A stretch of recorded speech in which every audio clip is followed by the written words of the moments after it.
All right, so you want to be an archaeology lecturer, huh? Well, today we're going to dig into what it takes to make that happen. We've got some cool stuff here from RoleCatcher. Yeah, their career guide for archaeology lecturers has some interesting insights, and we'll also take a look at their website. I love how the guide kicks off. It's like they're talking directly to, someone who spends their weekends watching documentaries about ancient civilizations. Right. Talks about immersing yourself in archaeology, Mm, bringing history to life. It really captures that adventurous spirit. totally. And that sense of adventure, that's what draws so many people in. But, the guide also hints at something really important. It's not just about teaching. Oh, so there's more to it than just lecturing about, like, pottery shards and ancient burial rituals. A lot more. Think of it this way. You're not just an educator. You're a researcher pushing the boundaries of what we know about the past. Okay, I'm liking this already. And on top of that, you're publishing your findings, contributing to the ever-growing body of knowledge. It's a dynamic role, for sure. So, multiple hats. Teacher, researcher, published expert. What does RoleCatcher say about the skills you need to pull that off? Well, they actually analyze job descriptions to figure that out, which I think is super helpful. You know how sometimes job ads feel like they're written in a different language? Yeah, totally. RoleCatcher decodes that for you. Nice. Practical advice. I like it. And they've got this massive library of interview questions, over 120,000, all categorized by career. Wow, okay, that's a lot. Like having a secret weapon for job interviews. Right. It's incredibly useful. So it's not enough to just like love history. You need a game plan. Definitely. And the guide is very upfront about the competition in this field. It's fierce. Yeah, I bet. I mean, who wouldn't want a job that lets you travel to dig sites and unearth ancient mysteries? Exactly. It's a tough job market for sure. Universities only have so many positions, right? Exactly. And funding for research is super competitive. That makes sense.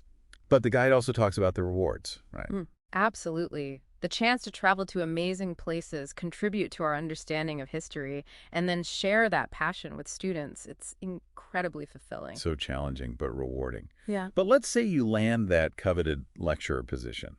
What's a typical day like? Is it all like dusty libraries and lecture halls? Well, it's definitely not all Indiana Jones, if that's what you're imagining. Teaching is a huge part of it, of course. Okay, so maybe not whips and fedoras every day. What does an archaeology lecturer actually do? Well, you're crafting lectures, coming up with assignments, and yeah, there's definitely grading. I bet those papers are a bit more interesting than grading algebra homework. You'd think so, right?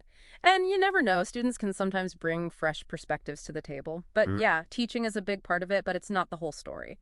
We got to talk about the research side too. Right. Uncovering the past, literally. Yeah. Does research for an archaeology lecturer means spending all day in a dusty library, or are we Yeah. talking about high-tech labs? It's kind of a mix, actually. You could be deciphering ancient texts one day and then using cutting-edge technology to analyze artifacts the next. RoleCatcher mentioned something about using ground-penetrating radar and 3D modeling.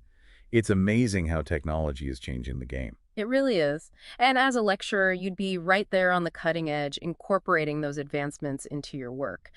But, research also means designing projects, collaborating with colleagues, and then there's the whole funding thing. Wait, hold on, funding? You mean like asking people to give you money to go dig things up? Pretty much, it's crucial. You need funding for field work, for lab analysis, even just to present your findings at conferences. So you need to be a bit of a salesperson on top of everything else. It's a good skill to have.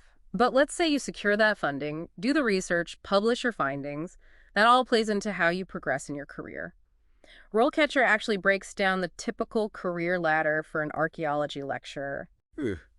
I'm always up for a good career ladder analogy. So tell me, what does it look like to climb those rungs, or I guess excavate those levels in this case? Well, you might start as like an assistant lecturer, helping out senior faculty, grading papers, maybe getting some hands-on experience in the field. It's all about building that foundation. Kind of like a real archaeological dig. You got to start with the basics before you get to the good stuff. Exactly. And then as you gain experience, you move up to lecturer where you've got more independence. You're designing your own courses, mentoring students, maybe even leading your own small research projects. So you're not just assisting anymore. You're shaping the field yourself. Yeah.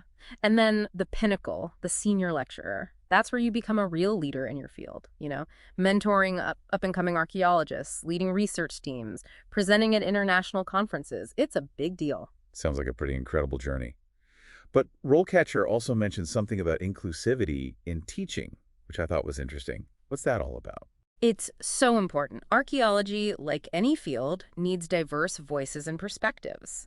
A good lecturer makes everyone feel welcome and ensures everyone has a chance to contribute to our understanding of the past. It makes sense. History isn't just about one group of people. It's about everyone, right?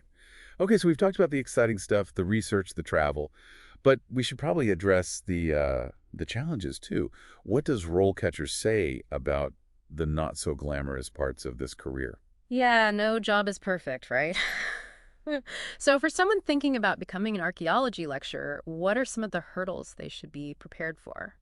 Well, we already touched on the job market being really competitive, Right. and it can be a while before you land a permanent position. Oh, so you're saying like you might be stuck with short-term contracts for a while. Yeah, unfortunately, it's pretty common, especially early in your career. Okay, so even if you do get that dream job, the workload seems pretty intense. Yeah, it's definitely demanding. Teaching, research, all the admin stuff, mentoring Excellent. students. Sounds like you need to be some kind of like time management guru. It helps. And speaking of practicalities, we should talk about the financial side of things. Right, because passion doesn't pay the bills, unfortunately. Exactly. And with archaeology, you often have years of higher education, so it's important to be realistic about the earning potential. That's a good point. Yeah. But RoleCatcher does offer some advice on how to stand out from the crowd, right? What are some of their tips? One thing they stress is the importance of hands-on experience, like outside of the classroom, Oh, okay. volunteering on digs, interning at museums, working as a research assistant. So it's all about, like, showing that you're serious and not just, like, an armchair archaeologist. Exactly. You have to be willing to get your hands dirty, literally. Makes sense. Yeah. And speaking of learning, RoleCatcher also mentioned building a diverse skill set, Right. It's not just about what you know about the past. like communication skills, critical thinking, all that good stuff. All of that, and digital literacy. Because even Indiana Jones needs to know how to use the spreadsheet, right? Exactly. Archaeology is becoming increasingly reliant on technology, so being comfortable with computers is crucial. So we've talked about the good, the bad, and the digital. But you know what I thought was really interesting?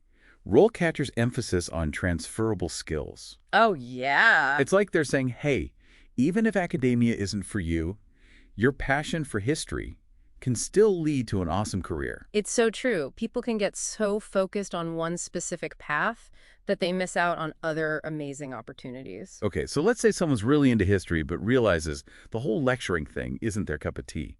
What other options are out there? Well, museum work is always a popular choice. Curating exhibitions, preserving artifacts. That sounds so cool, bringing the past to life for museum visitors. Right. Or how about cultural resource management? They're the ones who make sure that archaeological sites are protected during development projects. Oh, wow. So they're like the guardians of history. Exactly. Or you could work in heritage tourism, leading tours through ancient ruins. Now that's a job that combines travel and history. Sign me up. Right. And there are so many other possibilities. Archaeological illustration, historical consulting for movies and documentaries. It's amazing how many different paths you can take with a passion for history. It really is. And I think that's what RoleCatcher does so well. They don't just focus on one path. They give you a whole map to explore. It's like they're handing you a compass and saying, go find your own adventure. Exactly. And that's what makes this whole journey so exciting. There are so many ways to connect with the past and make it your own. Well said. So for anyone listening who feels that pull towards history, remember, there's a path out there for you. Whether you're dreaming of ancient tombs or cutting-edge labs, don't be afraid to dig deep and unearth the career that's right for you. That's all the time we have for today's deep dive, but keep exploring, because the past is full of amazing stories waiting to be uncovered.